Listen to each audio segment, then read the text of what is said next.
We are at the crossroads of life, unfortunately.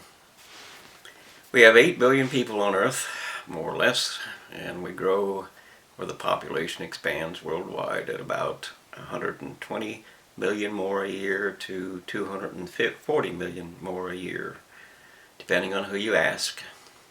That's an awful lot of people that have to be fed each and every year. And of course, as they grow, they need more. So the people who are here today will need more than what is being produced right now. We have all kinds of problems with food. Our universities have genetically altered all manner of plants, and a special problem with that is corn, for instance. They have been getting higher yields, but at a cost of removing the defenses of the plant, and that means the whole plant species is open for disease and disaster. And of course there are endless problems with that. Corn, for instance, is a grass plant, and a grass means that if a disease or a pandemic, a plant pandemic of any kind enters into that plant, we could lose rice and corn and wheat and oats and all of it. We literally could, because in fact the defenses for the organism itself are being stripped out for an immediate gain, as is the constant with basically everything that university does. Today we have COVID-19, and that is a tragedy on so many levels, not because of a disease, because of the pandemic that they made out of a disease in order to make you fear and take over your lives, and in fact cause the world itself to go into chaos, because when you destroy the living for millions of people and put them out of a job and put them out of their homes, they're going to get terribly upset when they find out it didn't have to be, or it should not have been, and the end result of that is chaos is coming. Or more clearly, the people who have lost, as opposed to the people who have worked very hard and tried to gain more, is that there are lots of guns in the world, and there's lots of mayhem that they can do. And in reality, it doesn't take very many people to do an awful lot of damage. So, as you abandon them, and they find their lives disrupted and, basically destroyed as far as the living goes, they are going to take revenge. Most of them are. And, so people fear the homeless then, and of course that makes the homeless even more ready to say that if I can't have it, you can't have it either, and so on and so on. So we have a whole world that's being, thrown into the trash because COVID is fear this, fear that, fear everything. So the media says, but of course the media does not guarantee you anything.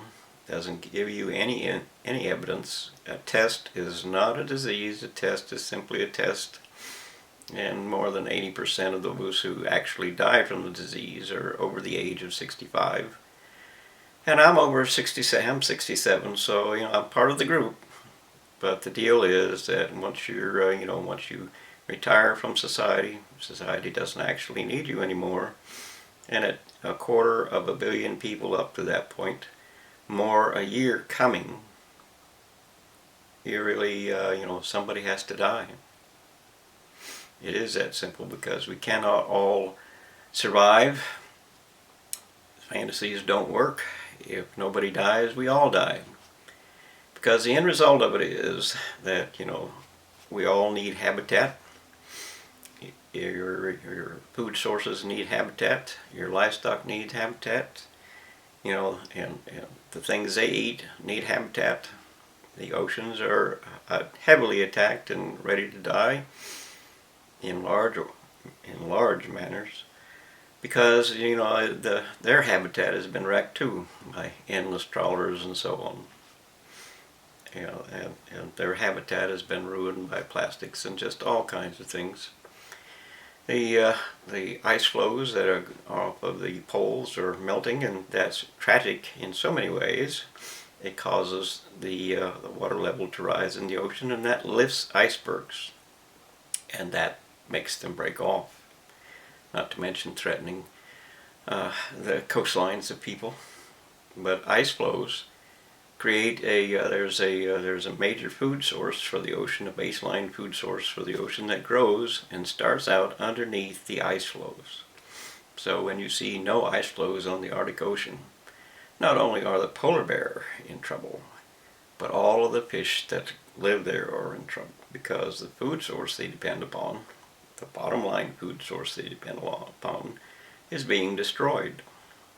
So there's endless amounts of problems ahead.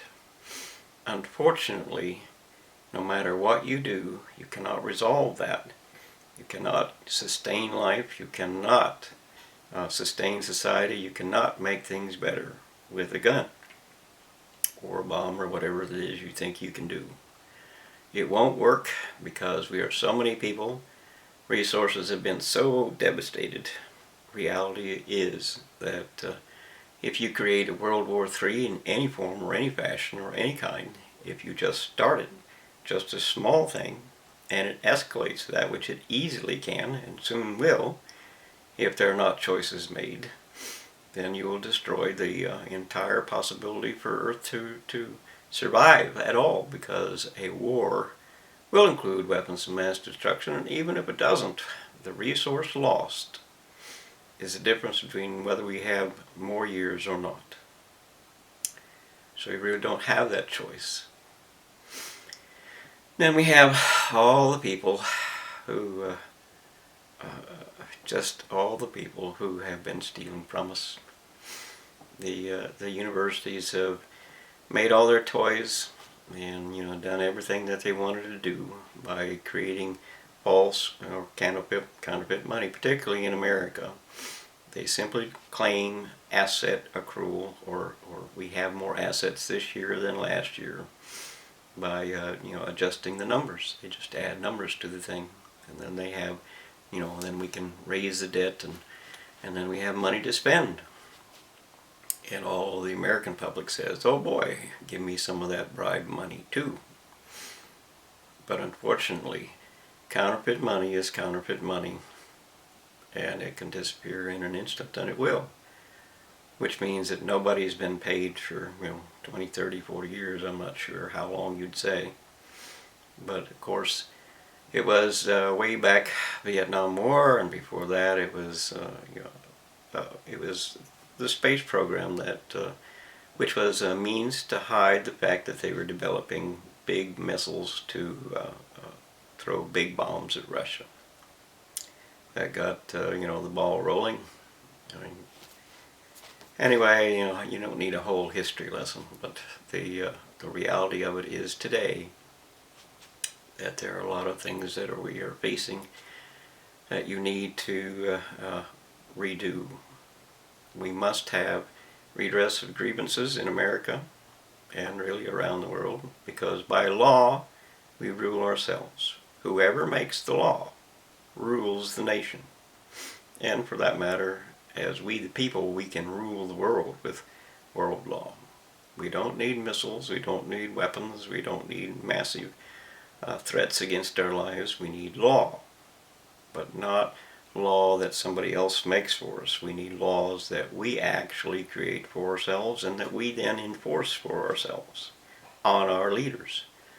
That means you take the leaders to court. You don't go to war with countries. You take the leaders to court, and you try them based upon the laws that you created that are for them. In other words, we need to make laws for leaders that we the people will enforce on our leaders. And we need to have a Bill of Rights for police and for the public. Both sides have to be heard. We have a right to a Bill of Rights, and so do they. And so we make that for ourselves. You don't let somebody else do that for you. You make that for yourself. It's only fair. But we have to then enforce it for ourselves. And we enforce it in a courtroom Well, you can't have a courtroom in America like it is today. They are very corrupt, and they don't care. And that's primarily said because there are some judges that are fine, a few, but the majority are there to keep the power in place. That's their job. That's why they were hired. That's why they were promoted, to keep the powerful in place. It's not to create a better society. It's not to create democracy. It's not to create any of that. They do not follow constitutional law, and the Constitution is our guarantee of a democracy. So we must protect it. And the way you protect it is to, view the courtroom. And if the judge does not obey the Constitution and the laws that we created for them to obey, then we get rid of them. They have no right to stay. They have no constitutional guarantee of a job. And they, need to be replaced when they get too old. The U.S. Supreme Court does not need to be there, and they have proven to be corrupt. After all, it does trickle from the top down. And so on. We need massive changes because we have been invaded. And it is an insurgency against us. COVID, for instance, is an insurgency directed against the middle class of America. And that's because they're taking away our jobs. They're, replacing them with robots. They're taking away our options to make a choice. Taking away your power to make a choice, to make a difference. Taking away your property. They've already given trillions of dollars away to the foreigners, and they're more than willing to sell your property to foreigners. Every part of what is occurring in America today is against the middle class, as is always the case. History proves that whoever has a little bit of power tries to get more, and when they get too much, then they try to get it all, as is being done today. The most powerful group in America today is the university. They have the expert, they control the voice, they control the media, they control the government. They have counterfeited money. And they counterfeit $9 trillion or more a year and have been doing so for I don't know how many years, decades. So they have been buying and selling whatever they want, getting whatever they want, and failing to do anything for the future. Anything for the future. Throughout the time that they've been in power, since Reagan was in power and he gave away the American currency to their control. You can tell it was given to them because when he did that, when he took gold off the standard of the currency, everybody who had a university diploma got $1 million raise. And that doesn't happen unless you're in control of it. So, we need to review the reality of our situation. We need to understand the consequences of being wrong, particularly in terms of changing the genetics. The university says that they have a right to change whatever they want to. You can't stop us, kind of thing. But they're wrong. Nobody has a right to gamble with or risk nature itself. Nobody. And they are, in fact, trying to play God and be God and change the world and to do everything that evolution does. Or they say that evolution does. Evolution is simply chaos. Their claim of evolution is that chaos created us over billions of years. Well, that just isn't going to work because there's no reality to it. There's none. Just like they claim that they're going to ignite the same energy source here as is on the sun. Well, the sun is it has 1 million mile long flames according to them, 12 million mile long solar flares, which is extra fuel that's burnt out, and they're going to bring that here. They're going to ignite that here. What it is a nuclear fire. In other words, it burns atoms. That's what the sun does. This is what the sun is. It burns atoms. Just like a chemical fire here burns molecules, or it burns the bond in molecules. A nuclear fire on the sun burns the bond in atoms and releases that atom to its energy. It doesn't matter for you. So, in other words, once they ignite atoms on fire, they say that gravity will control the fire. There's not enough gravity here to sustain the fire, so the fire will just put itself out. I want you to think about that for just a minute. They're going to ignite atoms on fire, which means everything on Earth is fuel. Going to ignite that, and once they have ignited that, and they've spent trillions of dollars and made machines and doing it right now, once they ignite the atom, then not enough gravity here is just going to cause a fire to go out. Let's call it a 10 million degree fire, which it may or may not be. So you think that will happen? Well, if you don't, then you should think about what the consequences are.